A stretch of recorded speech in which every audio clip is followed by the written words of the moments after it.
तो 1.6 पे चर्चा कर रहे हैं। पराक्रमणी युधामन्यु, अत्यंत शक्तिशाली उत्तमौजा, सुभद्रा का पुत्र, द्रौपदी के ये सभी महारथी पुत्र, ये सभी महारथी। तो इनके बारे में हमने चर्चा किया था, द्रौपदी के पुत्र और सुभद्रा के पुत्र अभिमन्यु और द्रौपदी के 5 पुत्र श्रुतकीर्ति इत्यादि। तो 7वें श्लोक पे चलते हैं।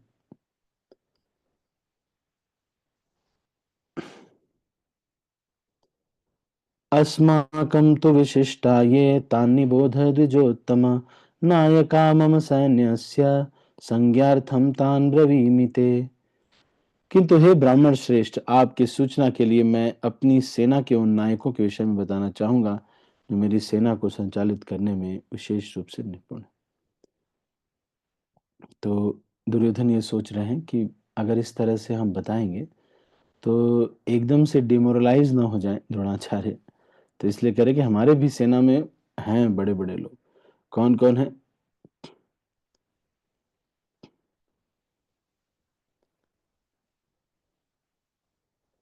तो ये कह रहे हैं कि भवान भीष्मश्च कर्णश्च कृपश्च समितिं जय, अश्वत्थामा विकर्णश्च सौमदस्तिस्तथैव च। मेरी सेना में स्वयं आप, भीष्म, कर्ण, कृपाचार्य, अश्वत्थामा, विकर्ण, सोमदत्त का पुत्र भूरिश्रवा आदि हैं जो युद्ध में सदैव विजयी रहे। तो दुर्योधन उन लोगों का उल्लेख कर रहा है जो विजयी होते रहे। और कर्ण के बारे में कहानी आती है। तो कर्ण का के बारे में थोड़ा कई लोगों को पता नहीं है, कर्ण कौन है। कर्ण अपने पिछले जन्म में, ये महाभारत में एक कथा आ रही है कि कर्ण अपने पिछले जन्म में सहस्त्र कवच नाम का राक्षस था। तो इस सहस्त्र कवच नाम के राक्षस को मारने के लिए नरनारायण ऋषि का अवतार भगवान विष्णु ने लिया था। अपने ही दाहिने भाग से नर को प्रकट किया था। तो वे स्वयं नर नारायण जो थे, उन्होंने सहस्त्र कवच राक्षस को मारा था। तो सहस्त्र कवच राक्षस को ये वरदान मिला था कि आपका एक कवच तोड़ने के लिए, 1000 कवच है आपके पास, एक कवच आपका तोड़ने के लिए ऐसा व्यक्ति तोड़ सकता है जिसने 1000 वर्ष तक तपस्या की होगी। लेकिन वो एक कवच तोड़ने के बाद वो व्यक्ति गिर जाएगा। तो नर नारायण दोनों ने शुरू किया था। तो पहला कवच तोड़ा नारायण ने, फिर उसके बाद नर ने, फिर नारायण ने। इस तरह से करते करते करते 1000वां कवच जब, क्योंकि नर ने जब तोड़ा तो वो बेहोश हो जाते, जब वो बेहोश हो जाते तो फिर से धाम बद्रिकाश्रम में युद्ध कर रहे थे। तो धाम की महिमा इतनी थी कि वहां पर एक दिन की तपस्या 1000 तपस्या एक दिन के बराबर हो जाती थी, 1000 वर्ष के बराबर हो जाती थी। तो वो 1000 वर्ष तक की तपस्या लेकर के फिर से अगले कवच को अगला व्यक्ति तोड़ता था। दूसरा व्यक्ति नर नारायण, दूसरा व्यक्ति क्या करता था, बेहोश हो जाता था जब, तो फिर वो फिर से अगले दिन तपस्या करता था। तो इस तरह से करते करते जब अंतिम कवच बाकी रहा तो सहस्त्र कवच भागा और वो जा करके सूर्यदेव की शरण में चला गया। सूर्यदेव ने उसको आश्रय दे दिया। लेकिन जब कुंती ने अनैतिक तरीके से गर्भ धारण करने के लिए आह्वान कर लिया तो उसी कवच सहस्त्र कवच राक्षस को कर्ण के रूप में स्थापित कर दिया गया इनके गर्भ में। लेकिन ये जो राक्षस था ये कवच के साथ पैदा हुआ, क्योंकि सूर्य के औरस से ये उत्पन्न हुआ, सूर्य का संग लेकर के उत्पन्न हुआ, इसलिए यश कीर्ति तो इनके अंदर थी। लेकिन राक्षसी अंश होने के कारण यही वो व्यक्ति थे जिसने दुर्योधन को सारे पापमय आइडिया देते थे, जैसे कि द्रौपदी को निर्वस्त्र करो और द्रौपदी को जंघा पे बिठाओ।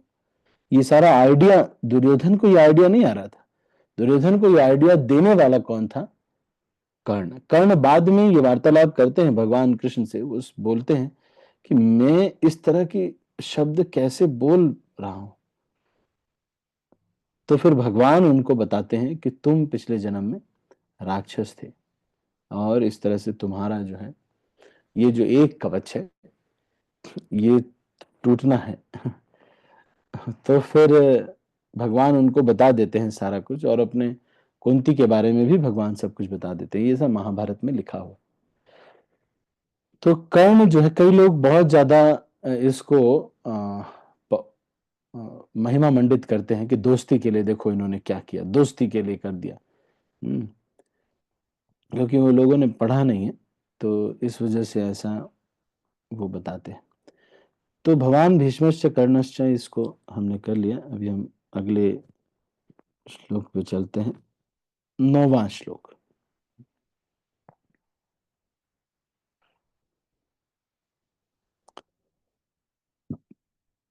अन्यच्च बहवः शूरा मदर्थे त्यक्त जीविता नाना शस्त्र प्रहरणा सर्वे युद्ध विशारदाः।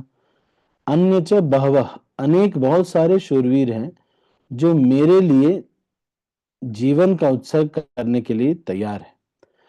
तो दूसरों की मेहनत का क्रेडिट लेना, ये एक चीज जो है हमारे अंदर बहुत चीटिंग प्रोपेंसिटी है। मेहनत किसी और ने की, हम ईमानदार नहीं है। अगर हमें क्रेडिट मिल रहा है तो कई लोग चुप हो जाते, हाँ चलो अच्छा है, वेरी गुड। मेहनत तो इन्होंने की, लोग हमें बोल रहे हैं, बहुत अच्छी बात है।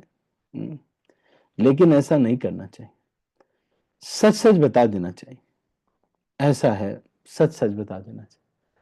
अगर कभी हमारी इमेज अब इन्होंने मेहनत की है और ये हस्तिनापुर के लिए भीष्म इत्यादि सब लोग खड़े हैं, वो ये सोच रहा है कि मेरे इंप्रेसिव शक्तिशाली होने या मेरे इंप्रेसिव चरित्र की वजह से लोग आ गए, मेरे साइड आए, जबकि ये गलत है। ये लोग इनके साइड इनकी वजह से नहीं आए, लेकिन दुर्योधन इस तरह से दिखा रहा है कि मेरे लिए देखो इतने लोग जीवन त्याग करने को तैयार है, ये विविध प्रकार के हथियारों से सुसज्जित हैं और युद्ध विद्या में निपुण ये लोग, सब लोग जो हैं मेरे लिए प्राणों की आहुति देने को तैयार है। तो इट्स आप देखेंगे कोई भी व्यक्ति चीज का क्रेडिट लेना एक तरह से ये गलत बात है। क्यों? क्योंकि किसी भी एक कार्य में बहुत सारे लोग इन्वॉल्व होते हैं, बहुत सारे लोग इन्वॉल्व होते हैं, लेकिन हम ये दिखा देते हैं कि हम क्रेडिट, ऐसा नेताओं में बहुत होता है। किसी और ने खूब बनाया है, सब कुछ किया है, वहां पर एक पट्टी लगवा देंगे और उसमें एक लोकार्पण किया हमने अपने नाम से, है ना। ये पट्टी लगाने के लिए वो बहुत तेज होते। तो ऐसा मैंने देखा कि बीजेपी वाले कांग्रेस, कांग्रेस वाले बीजेपी, एक पुल था उसको बनवाया किसी और ने, बाद में किसी और ने उसके ऊपर बिल्ला लगा दिया कि हमने इसका लोकार्पण किया। तो दूसरों की मेहनत का क्रेडिट लेना, ये जो है चीटिंग प्रोपेंसिटी हमारे अंदर है। तो ये प्रोपेंसिटी से लड़ना बहुत आवश्यक है, इससे बाहर निकलना बहुत जरूरी है। किसी और की मेहनत को छीनना, या फिर उन्होंने मेहनत किया तो हम, एक तरह से ये दिखाता है, चीटिंग करना ये एक तरह से ये दिखाता है कि तुम कमजोर हो, हम कमजोर हैं। ये होना नहीं चाहिए। जब इस तरह से हम चीटिंग करते हैं, ये एक दिखाता है कि तुम कमजोर हो, और कोई और चीटिंग कर रहा है हमसे, ये दिखाता है कि हम उनसे ज्यादा शक्तिशाली हैं। क्यों? क्योंकि वो व्यक्ति को चीटिंग करना पड़ रहा है, ईमानदारी से वो हमसे जीत नहीं पा रहा है। इसलिए दूसरों की मेहनत की जब क्रेडिट हमें मिले भी, इसीलिए एक स्टेटमेंट हमेशा याद रखना चाहिए, जब whenever you have to see faults, see in the mirror. When we have to give credit, see peep out of the window. कौन लोग थे जो कि आपके साथ उस प्रोजेक्ट में इन्वॉल्व थे, उन सबको क्रेडिट दे दो। अक्सर लोग क्या करते हैं, प्रभुपाद को क्रेडिट देते हैं, है ना, मैंने देखा है। या फिर कहते हैं कि ये सब तो प्रभुपाद की कृपा से हो रहा है, क्योंकि पता है कि प्रभुपाद आए नहीं होंगे तो क्रेडिट तो मुझे ही मिलेगा, या गुरु महाराज की कृपा से हो रहा है। उन लोगों को का नाम नहीं लेते हैं जो उनके साथ में थे सच में, जिन्होंने सच में मेहनत की है, कुछ किया, और उसके बाद जो किन लोगों उन लोगों का नाम ही नहीं लेते, जो लोग साथ में थे उनका नाम नहीं लेते। और कहते हैं कि अगर इन लोग का नाम लेंगे तो लोगों को पता चल जाएगा कि एक्चुअली ये लोगों ने किया है, तो क्रेडिट शेयर नहीं कर पाते। तो इसीलिए कहते हैं ये तो गुरु महाराज की कृपा है, क्योंकि जान रहे हैं लोग कि बाय डिफॉल्ट क्रेडिट हम ही को मिलेगा, क्योंकि गुरु महाराज आए तो थे नहीं यहाँ पर। तो इस तरह का चीटिंग प्रोपेंसिटी रखना, जब एक समय की बात है, एपीजे अब्दुल कलाम, जब पहले एक बार वो जो टेस्ट हुआ था ना, मिसाइल टेस्ट हुआ था, तो एक एपीजे अब्दुल कलाम के एक सीनियर थे, उनका नाम मैं, तो उन्होंने जो उनका जो बॉस था, उनका है ना,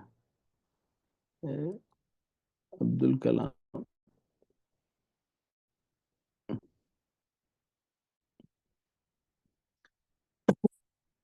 अब मुझे ये एग्जैक्ट ध्यान नहीं आ रहा, मैंने ये सुना था। तो अपने बायोग्राफी में लिखते हैं कोई,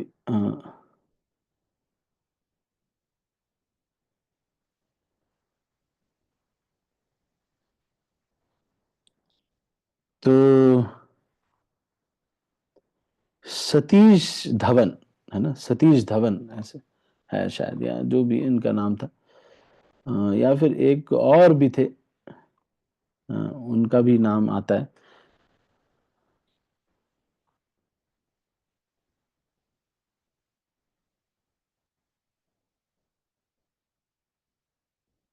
तो जब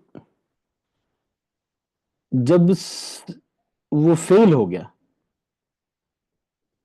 तो क्या हुआ कि एक्स एक्सरो के चेयरमैन थे सतीश धवन जी, जब फेलियर हुआ तो एपीजे अब्दुल कलाम को उन्होंने जो है पीछे कर दिया, और कहा कि हाँ हाँ हम बहुत सॉरी हैं, देश का इतना करोड़ों अरबों रुपए हमने वेस्ट कर दिया, हम इसको नहीं, स्पेस कुछ ऐसा था, स्पेस रिसर्च को हम लॉन्च नहीं कर पाए या कुछ हुआ।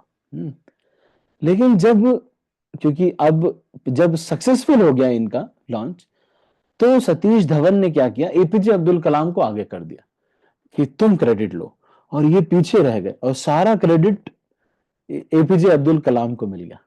तो एपीजे अब्दुल कलाम ये बताते हैं अपनी बायोग्राफी में, और इसके बारे में बहुत इन्होंने खुद एक्सप्रेस किया है। तो कहने का मतलब ये है, जब हमको क्रेडिट मिलता है, हम कुछ काम करते हैं, क्रेडिट मिलता है, परिवार में भी कुछ होता है, तो हमको अपनी पत्नी और जो लोग भी सच में उसमें इन्वॉल्व हैं विद नेम हमको बताना चाहिए। कई बार ऐसा होता है कि प्रोजेक्ट्स में लोग मंदिरों में सेवा करते हैं, तो जो लीडर होते हैं वो जब महाराज से मिलते हैं या किसी सीनियर व्यक्ति से मिलते हैं, तो वो ये कहते हैं कि ये सब तो महाराज आपकी कृपा से हो रहा है, जो भी मैं कर पा रहा हूं, मतलब मेरे और आपके बीच में है, बीच में जो भक्त सहयोग के लिए लगे हुए हैं वो नहीं इन्वॉल्व है। ये बहुत ही गलत है।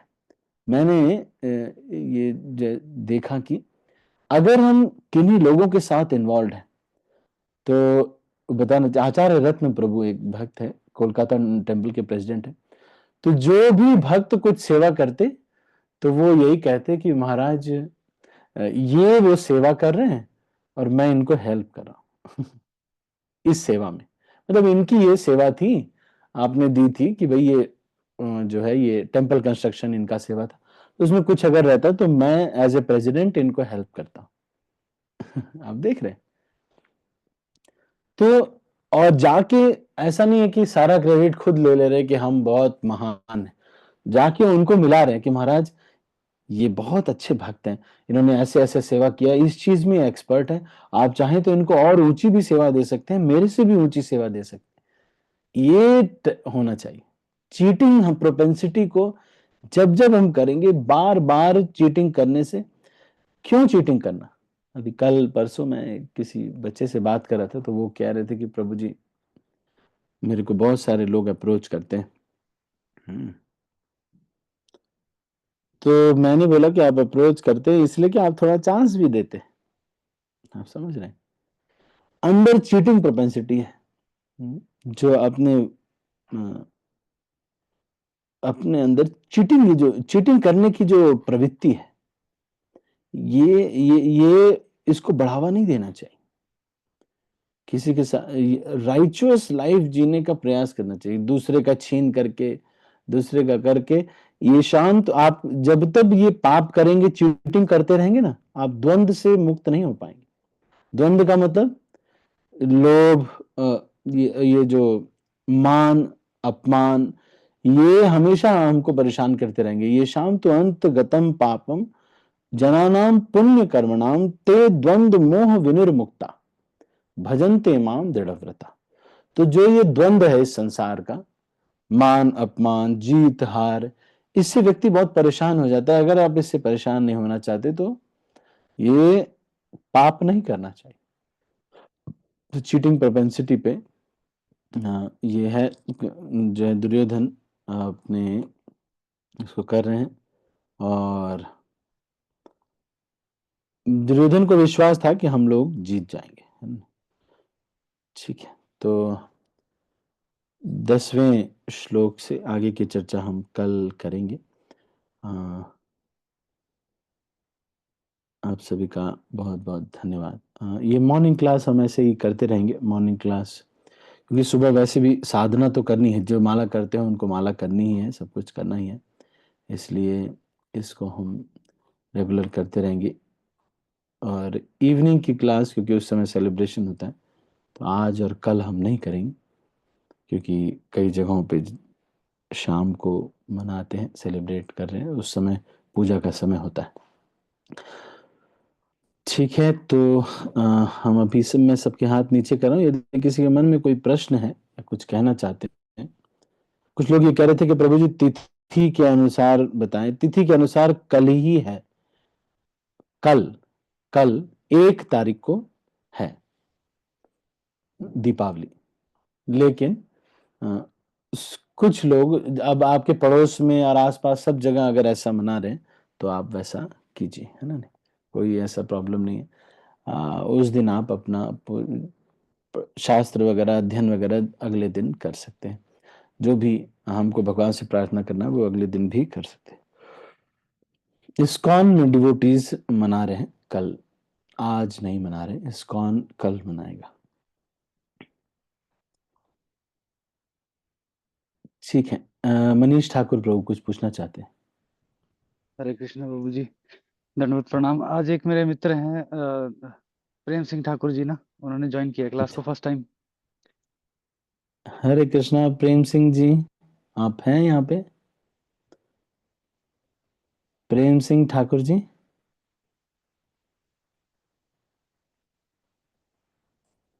अच्छा ठीक है, तो उनको आ नहीं रहा होगा अनम्यूट करना, या फिर हैं तो हैं, मैं देख पा रहा हूँ। जी प्रभु जी, प्रेम शायद सिंह उनको अनम्यूट करना नहीं आ रहा। अच्छा, कहाँ से हैं वो? प्रभु जी वो सुंदरनगर से हैं, आज उन्होंने फर्स्ट टाइम ही ज्वाइन किया। अच्छा अच्छा अच्छा नहीं, ठीक है, ठीक है।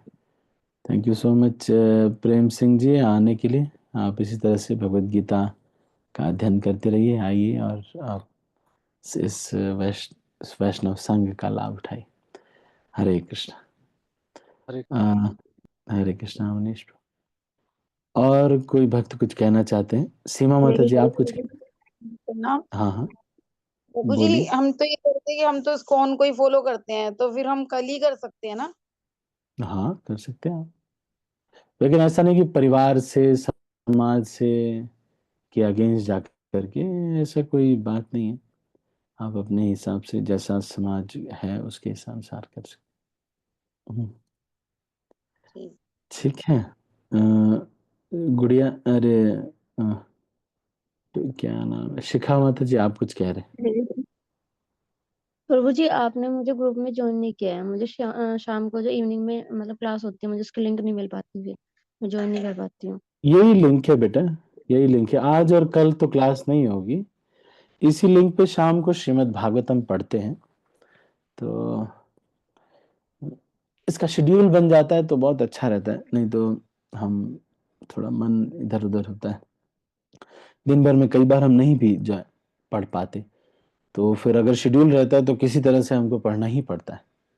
श्रीमद् भागवतम पढ़ना बहुत आवश्यक है,